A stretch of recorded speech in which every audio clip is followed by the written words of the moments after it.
Olá, bom dia! Hoje é dia 7 de agosto de 2020. Eu sou a Graziela Siqueira. Peço licença para entrar na sua casa e trazer todas as informações para você começar o seu dia bem informado. E veja agora os destaques dessa edição do Jornal Todo Dia. Vacina na fase 3 de testes não significa estar quase lá, alerta diretor da OMS. Dia dos Pais, vendas digitais devem crescer 72% na RMC. Campanhas de vacinação contra gripe e sarampo seguem até o dia 31 em Santa Bárbara do Oeste. Custo da cesta básica caiu em 13 capitais no mês de julho, diz Diese. Tudo isso e muito mais agora no Jornal Todo Dia.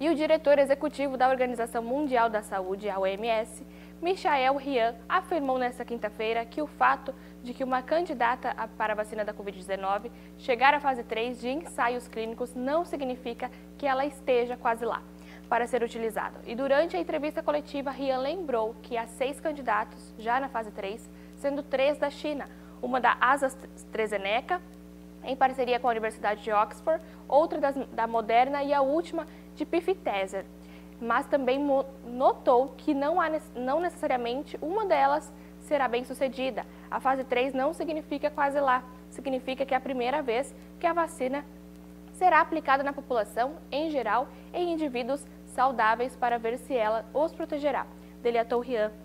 Na verdade, é o início. Até agora, todos os estudos têm sido sobre segurança e imunidade, entre outros pontos. Agora é uma corrida para a vacina comprovar que é eficaz em um grande número de pessoas ao longo do tempo. Ryan disse que há elementos positivos nessa busca, como de fato de haver várias candidatas, não apenas na fase 3, mas também em etapas anteriores do processo. Ele também afirmou ser positivo o fato de que há métodos distintos entre elas e a partir de diferentes países, e não há garantia de que nenhuma dessas 6 nos dará a resposta e provavelmente precisaremos de mais de uma vacina para fazer esse serviço, disse, enfatizando o trabalho feito pela OMS e com os parceiros pelo mundo para acompanhar as pesquisas, realizar testes clínicos em países com alta contaminação e coordenar esse esforço. E agora o diretor do Programa de Emergências da Organização Mundial da Saúde, da OMS, Michael Ryan, afirmou nesta quarta-feira, dia 5, que 10% da população mundial foi infectada pela Covid-19 e o restante permanece vulnerável ao vírus. Ele disse que, de acordo com os estudos sorológicos, o número de pessoas que atualmente têm anticorpos para o coronavírus, ou seja, que já foram infectadas, é relativamente baixo, em muitos casos menor que 10%. Isso quer dizer que o nível global de 90% ainda está suscetível à doença. E durante a transmissão online para responder dúvidas ao público, Ryan explicava como as pandemias terminam. Esse vírus continuará criando infecções até que ele se esgote ou então que nos esgotamos. Ele acrescentou que isso mostra que o vírus ainda tem um longo caminho para queimar. Portanto, o conjunto completo de medidas de controle, como testagem e distanciamento social, deve continuar a ser aplicado. O diretor de emergências acrescentou que casos de uma doença pandêmica continuem a ser registrados por muito tempo depois do surto global em níveis mais baixos. É importante notar que aumento sazonal que temos agora para a gripe não são remanescentes da pandemia de 2019 da influenza. Na segunda-feira, dia 3, a líder técnica da resposta à Covid-19 da OMS, Maria Van Kerkhove, foi perguntada sobre estudos sorológicos que indicavam que 40% da população nas cidades Delhi e Mumbai, da Índia, tinham imunidade ao coronavírus. Ela disse que a entidade está em contato com os pesquisadores para saber mais detalhes e reforçou que a média global de prevalência de anticorpos é de 10%, e embora o número possa ser maior entre diferentes grupos como profissionais da saúde. E agora, a campanha de vacinação contra a gripe segue nas UBSs, a Unidade Básica de Saúde de Santa Bárbara do Oeste. As doses são disponibilizadas para todos os públicos, atendendo recomendações do governo do estado. A iniciativa segue assim até o dia 31 de agosto. E segundo o último balanço da Vigilância Epidemiológica, até agora foram aplicadas 60.217 doses. o percentual de cobertura vacinal do público-alvo. O total atingiu 82,6%. A meta estipulada pelo Ministério da Saúde é imunizar 90% da população. Em relação às gestantes, profissionais da saúde e idosos, a cobertura já atingiu essa meta do município. Por outro lado, a Secretaria de Saúde alerta para que alguns públicos ampliem seus percentuais de cobertura, que hoje estão abaixo do esperado. Crianças têm 59%, puérperas com 49% e adultos de 55 a 59 anos com 28%. E para a aplicação da vacina, é recomendado o agendamento que pode ser feito por e-mail pelo vacina@santabbarbara.sp.gov.br, informando o nome completo, data de nascimento, endereço, unidade de referência e um telefone ou pelo 0800 770 6378. No caso de um e-mail, a Secretaria de Saúde entrará em contato informando a data, o horário e o local da aplicação da vacina. Sobre o sarampo, a Prefeitura também segue com a vacinação contra o sarampo até o momento e já foram aplicadas 667 doses e a campanha segue assim até o dia 31 de agosto também. E para a imunização é recomendado o agendamento, que também pode ser feito pelo e-mail vacina@santabbarbara.sp.gov.br, informando o nome completo, data de nascimento, endereço, unidade de referência e um telefone. A ação é destinada às pessoas na faixa etária de 6 meses a 29 anos. E nesse caso, quem tem comprovação de doses anteriores será avaliado para ver a necessidade de aplicação de uma nova dose. E de 30 a 49 anos que devem receber uma dose de reforço não podem tomar a vacina. Mulheres em período de gestação, mulheres que têm intenção de engravidar devem aguardar 30 dias após a aplicação da vacina. E agora, mais 6 servidores do CDP, o Centro de Detenção Provisória de Americana, tiveram a confirmação do novo coronavírus. Os resultados surgiram após testes rápidos. Agora a unidade soma 37 casos, todos entre os funcionários. Uma testagem em massa foi realizada pela SAP, a Secretaria de Administração Penitenciária, em um presídio da região, inclusive no CDP, na semana retrasada. O procedimento contou com testes rápidos que descobriram 27 servidores infectados na unidade americanense. E os outros 10 testaram positivo em exame de biologia molecular, o chamado PCR. Do total de contaminados, 20 estão afastados, 15 já voltaram ao serviço e 2 morreram. Celso Luiz Prado, no último dia 20, e Vanderlei de Almeida, em 23 de junho. Também há 10 funcionários afastados com suspeita do vírus. Todo servidor com suspeita de diagnóstico de Covid-19 está devidamente afastado sob medidas de isolamento em sua residência, conforme orientações do Comitê de Contingência do Coronavírus, e a Secretaria acompanha seu quadro clínico, fornecendo todo o suporte necessário para sua recuperação, diz a SAP em nota. E não existe nenhum caso confirmado entre os presos que não participaram da testagem em massa, e todas as informações foram divulgadas pela SAP na noite desta quarta-feira, dia 5. E agora, um terreno no bairro Recanto Alvorada foi alvo de uma fiscalização na Prefeitura de Limeira nesta quinta-feira, dia 6, ontem. O local abrigava irregularmente uma grande quantidade de materiais recicláveis que se espalhavam pela calçada e pela rua. E não foram localizados criadouros de mosquitos, porém, a situação apresentava risco para a proliferação do Aedes aegypti, o mosquito transmissor da dengue. Os recicláveis eram armazenados pela moradora de uma casa vizinha, que foi notificada pelos agentes da Divisão de Controle de Zoonoses para fazer a remoção de todo o material, como papelão, embalagens plásticas, garrafas e entre outros. O prazo é de 7 dias. A Divisão das Zoonoses informa que retornará ao endereço na próxima semana para verificar o cumprimento da determinação da limpeza. Atualmente, o município registra 1.410 casos confirmados da dengue. E agora, vamos a um rápido intervalo.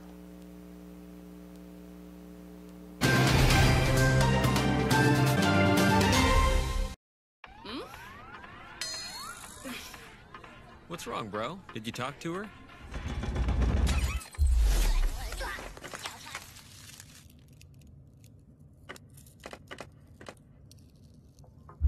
Yeah, she gave me a nice...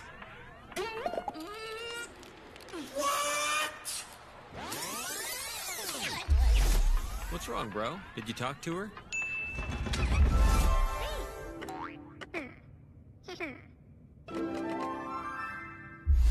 Yeah, she gave me the cold shoulder.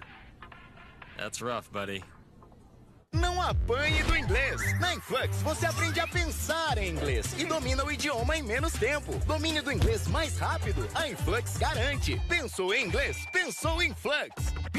Cassiano Auto Center, freio, suspensão, injeção eletrônica, alinhamento, balanceamento, escapamento e troca de óleo, mecânica em geral, pneus, rodas e suspensões especiais. Todas as marcas nacionais e importados. Cassiano Auto Center, a melhor escolha para o seu carro. Avenida Carmine Feola, 1028 no Catarina Zanaga, em Americana. Ligue e faça seu orçamento sem compromisso. 3648-9993 ou 3648-9989. Cassiano Auto Center.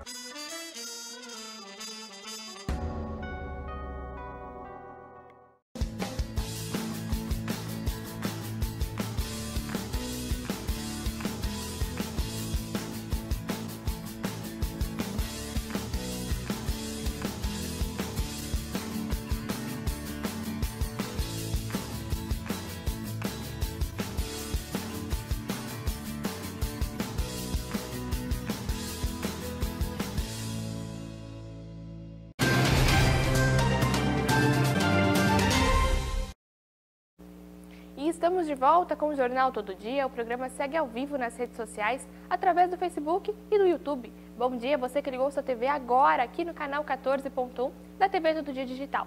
Não deixe de participar do nosso jornal, tome seu café da manhã comigo e fique bem informado. E agora, confira a previsão do tempo com a Larissa Magalhães, do Clima Tempo. Nesta sexta-feira, uma massa de ar seco ainda vai predominar sobre a região sudeste do país. A previsão para o norte de Minas Gerais e norte capixaba é de sol entre muitas nuvens e nenhuma chuva. Nas demais áreas do sudeste também não chove e o sol predomina. Apenas no centro-sul do Espírito Santo, incluindo Vitória, o sol vai aparecer entre muitas nuvens no período da manhã, mas a partir da tarde o sol passa a predominar. No norte, noroeste, oeste paulista e em parte do Triângulo Mineiro, a umidade relativa do ar pode chegar em níveis entre 13% e 20%. Já nas demais áreas do Triângulo Mineiro, no sul de Minas Gerais, e em praticamente todas as outras áreas do interior paulista, a umidade relativa do ar deve chegar em níveis entre 21% e 30%. No norte mineiro, são esperadas rajadas de vento entre 45 e 55 km por hora. A mínima prevista em Belo Horizonte é de 11, a máxima é de 25 graus, mínima de 17, máxima de 27 graus em Vitória. Nos próximos dias, no litoral paulista, litoral sul fluminense e no Espírito Santo, áreas do Vale do Jequitinhonha e Vale do Rio Doce, os volumes de chuva não devem ultrapassar os 20 milímetros acumulados. Já nas demais áreas do sudeste, tem pouca ou nenhuma chuva prevista. Obrigada, Larissa, pelas informações. E a aplicação financeira mais tradicional dos brasileiros, a caderneta de poupança, voltou a atrair o interesse dos brasileiros em meio à pandemia provocada pelo novo coronavírus no mês passado. Os investidores depositaram 27 bilhões a mais do que retiraram da aplicação, informou nesta quinta-feira, dia 6, ontem, o Banco Central. Em julho do ano passado, os brasileiros tinham sacado 1 bilhão e 600 a mais do que tinham depositado, e o resultado de julho é o maior já registrado para o mês desde o início da série histórica em 1995. Com o resultado do mês passado, a poupança acumula a entrada líquida de 111 bilhões nos 7 primeiros meses do ano. A aplicação tinha começado com o ano no vermelho.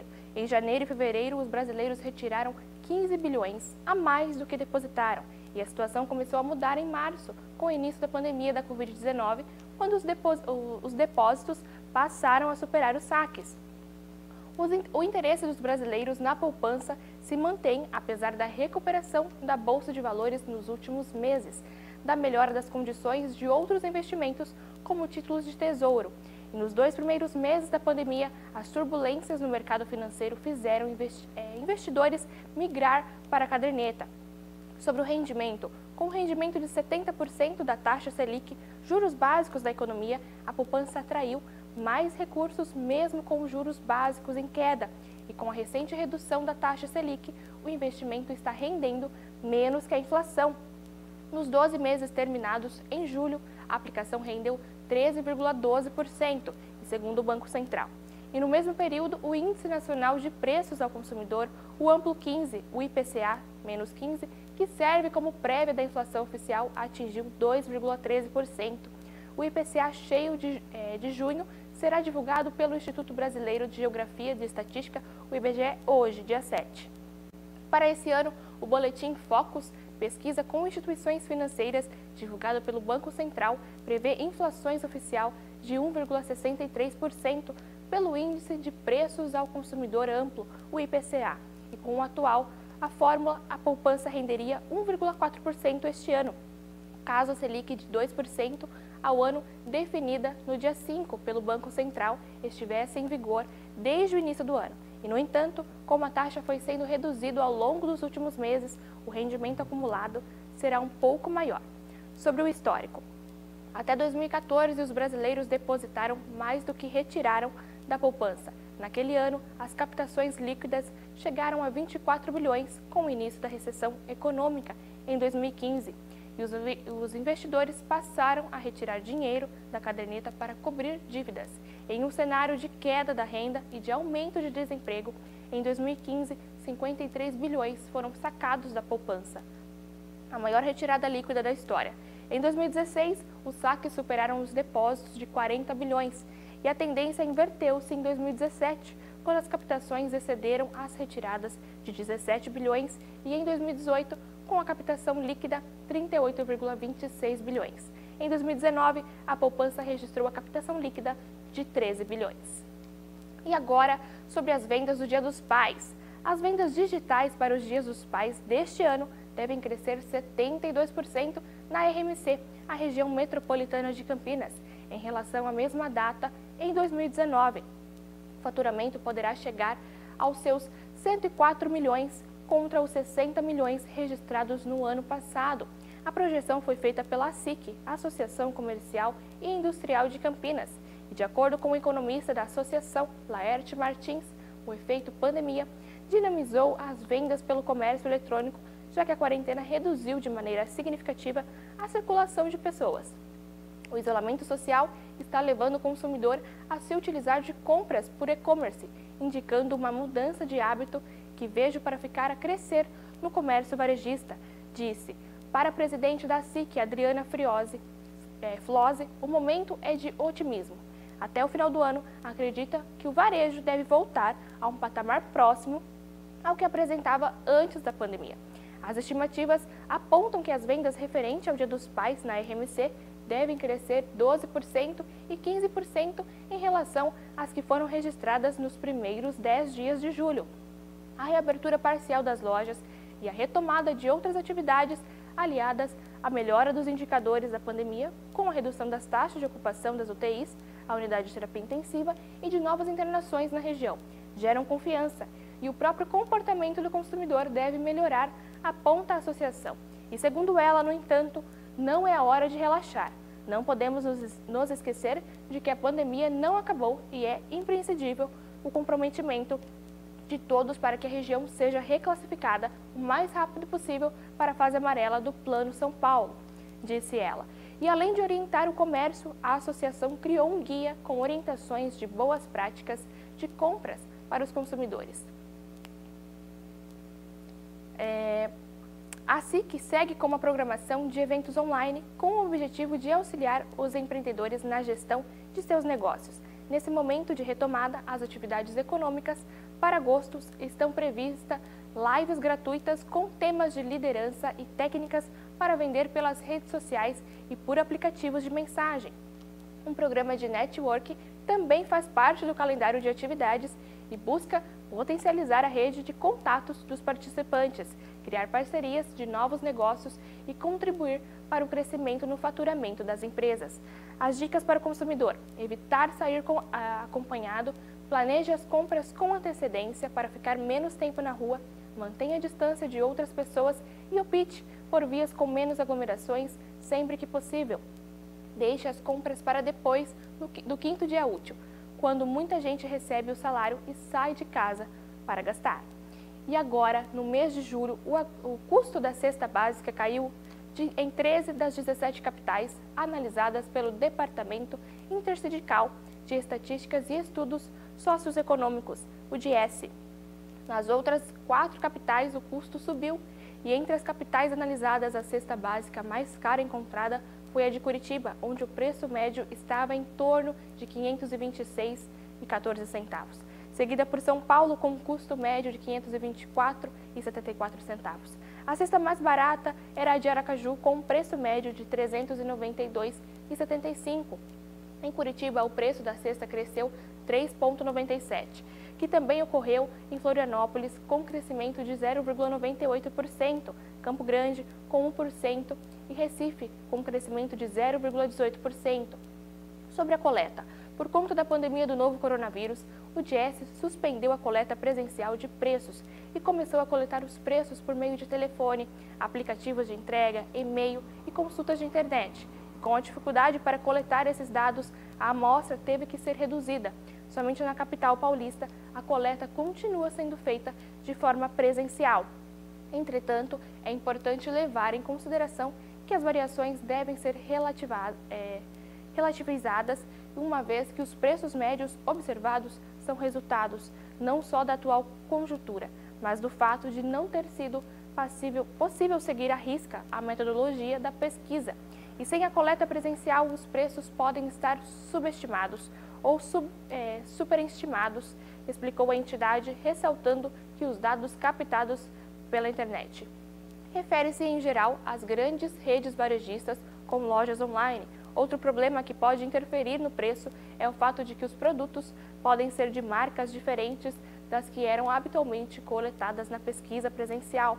Sobre o salário mínimo, com base na cesta mais cara do país, o valor do salário mínimo em dezembro, necessário para suprir as despesas de um trabalhador e de sua família com alimentação, moradia, saúde e educação, vestuário, higiene, transporte, lazer e previdência, teria de ser R$ 4.420,11, o que corresponde a 4,23 vezes o salário mínimo vigente, que é R$ 1.045.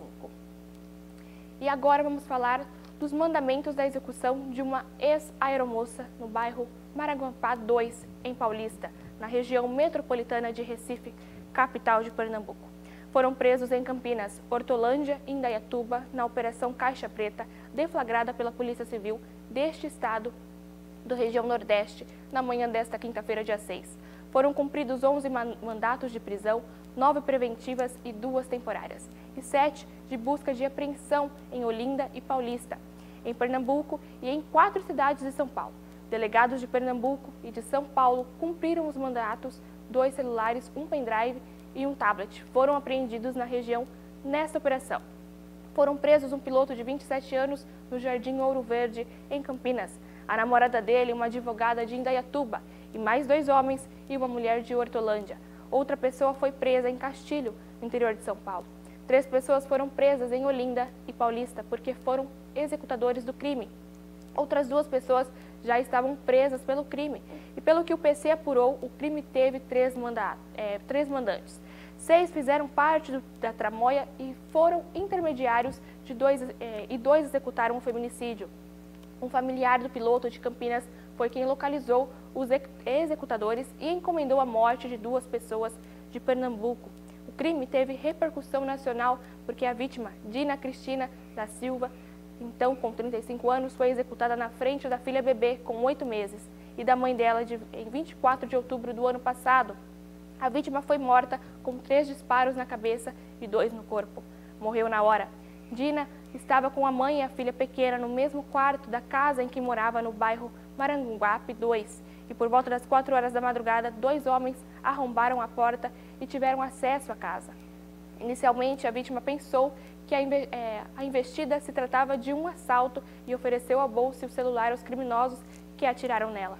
Em coletiva de imprensa por videoconferência na tarde desta quinta-feira, dia 6, acompanhada pelo Todo Dia, os delegados de Pernambuco e de São Paulo disseram que o piloto, que era ex-namorado da vítima, seria um dos mandantes, bem como a namorada dele. E o delegado Vitor Freitas Andrade, chefe da 1ª Divisão de Homicídios de Pernambuco, informou que a vítima é um dos mandantes preso em Campinas. Tiveram um relacionamento amoroso que durou apenas 3 meses. A delegada Larissa Souza, que conduz o inquérito, informou que não foi realizado o exame de DNA para comprovar se o mandante era o pai da criança. Mas há indícios de que seja, e a partir das prisões, a polícia pernambucana tentará descobrir a motivação para o crime que chocou o Estado. A suspeita informou a delegada Larissa que a vítima teria se recusado a fazer um aborto, mas isso será esclarecido ao longo das investigações que continuam. Pode ter havido também uma disputa amorosa. A delegada Morgana Alves, de Pernambuco, informou que o crime foi encomendado mediante paga. Em Pernambuco, causou muita repercussão e grande comoção, porque estava amamentando a filha de 8 meses, relatou a delegada Morgana. Os presos da região são suspeitos de integrar uma organização criminosa e têm envolvimento com tráfico de drogas e estelionato, crimes praticados em São Paulo. Os 3 homens foram recolhidos na cadeia anexa do 2º DP de Campinas e as mulheres na cadeia de Paulínia. Posteriormente, serão transferidos para algum centro de detenção provisória da região. A organização e execução do crime demorou 8 meses e custou 17 mil. A delegada Morgana Alves informou que os autores intelectuais planejaram de forma astuta o homicídio e da organização até a execução foram 8 meses e gastos 17 mil reais. Não ficarão impunes esse crime bárbaro, crime executado na cidade paulista, afirmou a delegada Morgana. E desde o início das investigações, o crime integrou os policiais, informou a delegada Larissa Souza. Foi algo que chocou a todos, população e sociedade em geral e policiais. A vítima não tinha envolvimento com a criminalidade. A dúvida era por que havia sido praticado esse crime tão cruel, relatou a delegada Larissa. Com os depoimentos desta quinta, a investigação será finalizada. O inquérito ocorre em segredo da Justiça. Por isso, os policiais não informaram os nomes dos acusados. Não foi um crime de impeto, raiva momentânea, mas planejado por 8 meses, informou a delegada de Pernambuco, o delegado de Pernambuco, Vitor Freitas Andrade, chefe da 1ª Divisão de Homicídios, e o crime começou a ser planejado em fevereiro de 2019. Houve uma primeira tentativa de matar a vítima em julho de 2019 pelos mesmos mandantes. Alguns dos envolvidos ficaram em silêncio, mas outros confessaram o envolvimento no crime. A matéria é do nosso produtor e repórter, Rafael Rezende. E agora a Justiça converteu a prisão temporária de Paulo César da Silva dos Santos, de 27 anos, em prisão preventiva, ou seja, ele ficará preso até o julgamento do caso do suposto sequestro, cárcere privado e abuso sexual da menina Emily Belo Soares da Silva, de 11 anos. As investigações já foram concluídas e o caso já foi relatado à Justiça. Em nota, a Secretaria de Segurança Pública informou ao Todo Dia que o caso foi investigado pelo DDM, a Delegacia de Defesa da Mulher de Santa Bárbara do Oeste, cidade onde reside a vítima. Após a localização do local do cativeiro por policiais da DIG, Delegacia de Investigações Gerais, de Americana, no dia 10/7, o autor de 27 anos se apresentou na unidade e foi preso temporariamente. Posteriormente, a prisão foi convertida em preventiva e o inquérito foi relatado à Justiça, informou a SSP. No dia 13 de julho, o acusado se entregou com 3 advogados na DIG, que ajudou nas investigações. E no mesmo dia foi emitida a prisão temporária por 30 dias do acusado. Posteriormente, a temporária foi convertida em preventiva. O acusado foi preso na cadeia pública de Montemor. Sobre a família tenta se reerguer depois do ocorrido. Não conseguimos aceitar o que aconteceu. É muito difícil, principalmente para ela e para nós, admite a mãe da menina, Tiele Belo. Estou à espera da justiça, disse Tiele. O acusado já havia dito por meio dos seus advogados que não sabia que a menina tinha 11 anos e que ela havia usado um perfil fake nas redes sociais de relacionamento, dizendo que era maior. Ele negou que tinha mantido a menina em cárcere privado. O advogado do acusado, Marcelo Rosa Maia, informou que o seu cliente estava com os pensamentos suicidas e que a família dele se dispunha a pagar o tratamento psicológico da menina, que já é acompanhada por profissional. Na tarde desta quarta-feira, um dos advogados do indiciado, Marco Antônio dos Santos, disse que pretende entrar com um pedido de liberdade do seu cliente, uma vez que a prisão temporária de 30 dias expira no próximo dia 13 e o pedido de relaxamento da prisão é necessário e é que a defesa tenha buscado. Alegou Santos, a presunção de inocência de todo cidadão brasileiro e que está disposto no artigo 5º da Constituição Federal, comentou ele. E agora, vamos a um rápido intervalo.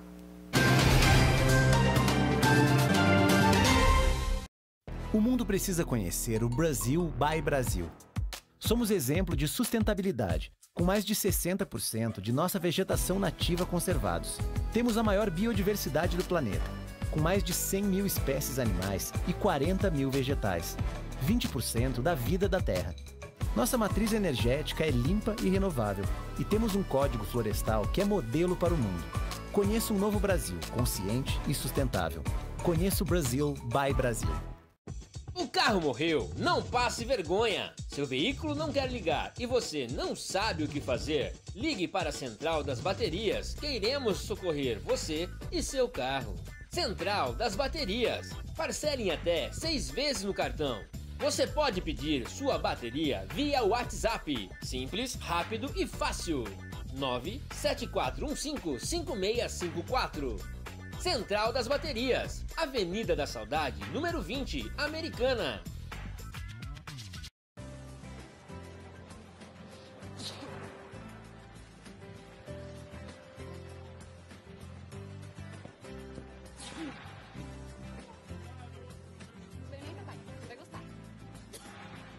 O vírus da gripe pode estar em muitos lugares, só que você não vê. Previna-se. Ao tossir ou espirrar, cubra bem o nariz e a boca com um lenço. Lave as mãos frequentemente. Quanto mais prevenção, mais proteção. Ministério da Saúde, Governo Federal, Pátria Amada Brasil.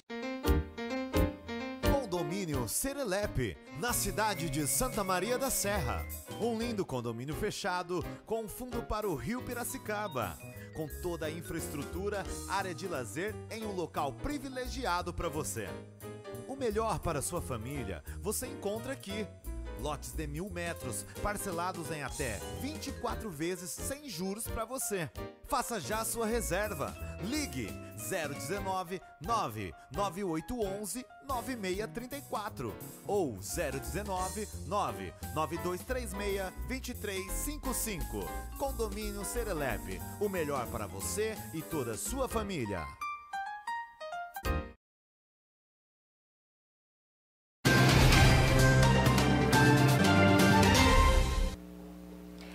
Estamos de volta com o Jornal Todo Dia e após reclamações de moradores da rua Tuiuti, no bairro 31 de Março, o serviço de reparo no asfalto da via pública foi executado nesta quinta-feira, dia 6, pelo município. Na terça-feira, o SB Notícias publicou a reclamação do motorista de transporte coletivo, Ademir Aparecido da Silva, sobre o buraco aberto em toda a extensão da rua para a interligação de rede de esgoto do novo loteamento ao lado do SESI. Desde outubro do ano passado e até então ninguém, DAI ou Prefeitura, havia tomado providência para consertar o pavimento. E os moradores estavam sofrendo com os transtornos causados pela situação. Já comuniquei o DAI e eles dizem que é a Prefeitura.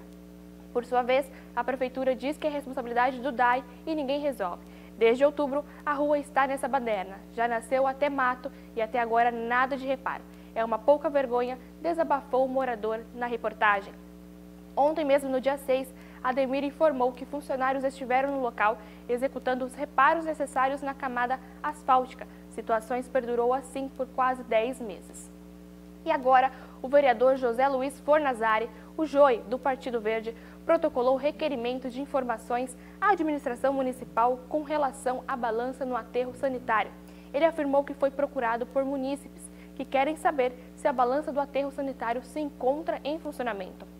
A balança é de suma importância, principalmente para pesar os caminhões das empresas que prestam serviços de coleta em Santa Bárbara do Oeste, ressaltou o vereador.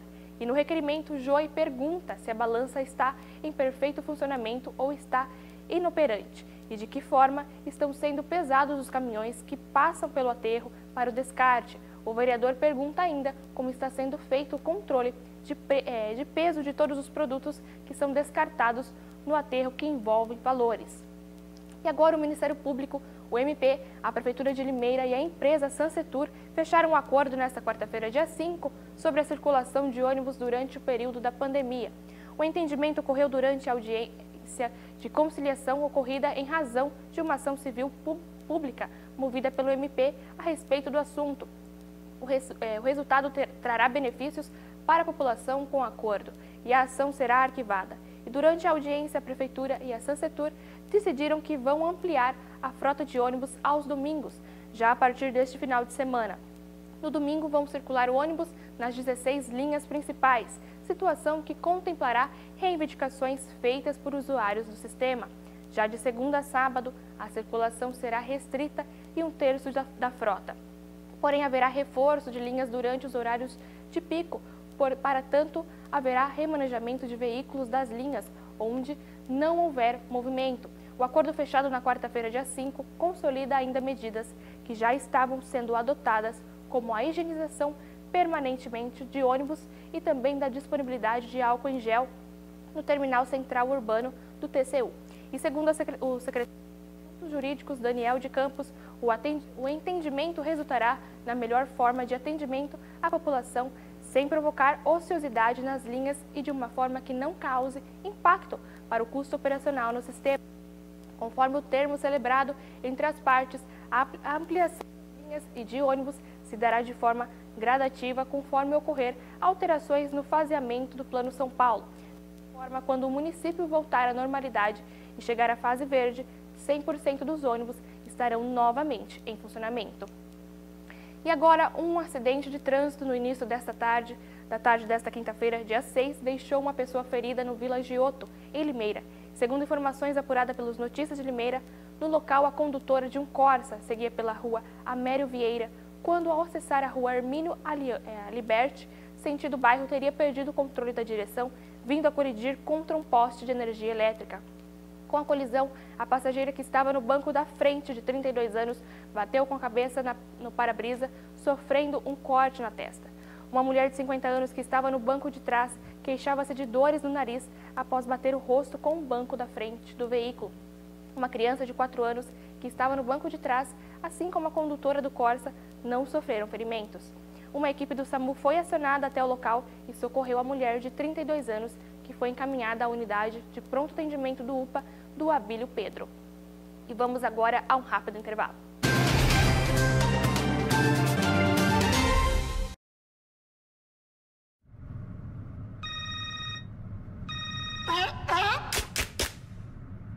94% dos acidentes com morte são causados por falha humana. Não use o celular na direção. Foca no trânsito. Detran e Governo do Estado de São Paulo.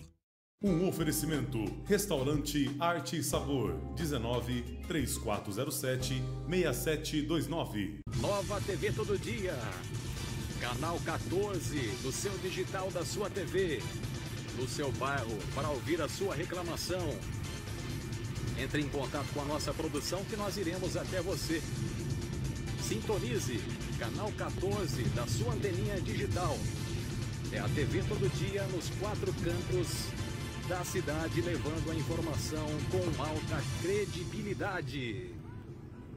Contratando seu seguro através da Protera Seguros, você pode ficar tranquilo, pois estaremos ao seu lado sempre que precisar.